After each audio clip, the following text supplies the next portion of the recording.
Do you have a long list of actions that you can just never seem to complete from your to-do list? Well, everyone does, or at least I do. I mean, it's no secret that people struggle with procrastination. I mean, it's why Ted's most watched videos are video about procrastination. And if I want to address this issue, I want to share practical strategies that I have used in my own personal life to navigate procrastination. But before I do that, I really want to reassess what we think about when it comes to procrastination. When you and I think about procrastination, what we think about are university deadlines, assignments, presentations, or presentations that we need to give in the workplace. However, this is not the kind of procrastination that especially I want to talk about. And the reason being is that everyone has a different way of working. What even I have found out is that I do my most productive and most effective work at least one day before my work and not earlier. And I also have friends who are very keen on submitting their work at least 1 week before the assignment is due. It's really up to personal preference. And the kind of procrastination that I want you to think about and I want to talk about is procrastination when it comes to tasks that have no deadlines. The video that I mentioned earlier on TED says that when we have deadline-based tasks, it is much easier to complete those tasks before the deadline because of panic.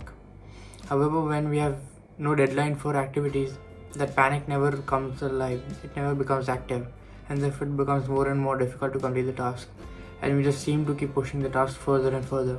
And I think it's also why this is the most problematic, because I think these tasks that do not have a deadline might be the most important and beneficial for you, for your self-improvement, for your career development, for your personal development. And therefore, what I'm going to be sharing with you are practical strategies that have helped me navigate procrastination for non-deadline based tasks. I think the first tip that I can really share is planning effectively. I think most of the times you don't engage in a task or you don't start a task is because it feels too overwhelming or it seems a very challenging task. I mean, imagine if you have a task named learning how to code, it feels like a mountain to climb, and therefore we never even give the effort to begin with. And therefore, I think the first step is researching how you can effectively complete your task, and then breaking down them into much more actionable steps and manageable steps. For example, if you just mention starting a YouTube channel on your to-do list, it'll feel like a mountain to climb. Break them down into much more actionable and manageable steps, such as publishing raw videos, then learning basic editing, learning basic text animations, learning basic transitions, then learning thumbnail designing, then learning search optimization. The next step is financially investing in your project. I think another reason why we don't start these activities and engaging in these activities is because there's nothing at stake here, or at least nothing that is quantifiable or tangible. So what I do is when I struggle finishing a book that I've started, I'd go out to the bookstore and buy another book. Or when I was struggling to start a YouTube channel, what I did was I bought editing softwares. What this does is it ensures that there's something at stake here, something that is quantifiable or there's something that's tangible. The third tip is finding out your personal narratives. I think when we don't engage in these particular activities or we don't start these activities, subconsciously or consciously, we always give ourselves excuses for not doing so. And what this does is it reduces the guilt. So for example, one excuse that I often give myself for not reading a book is because I have no time and I woke up very late.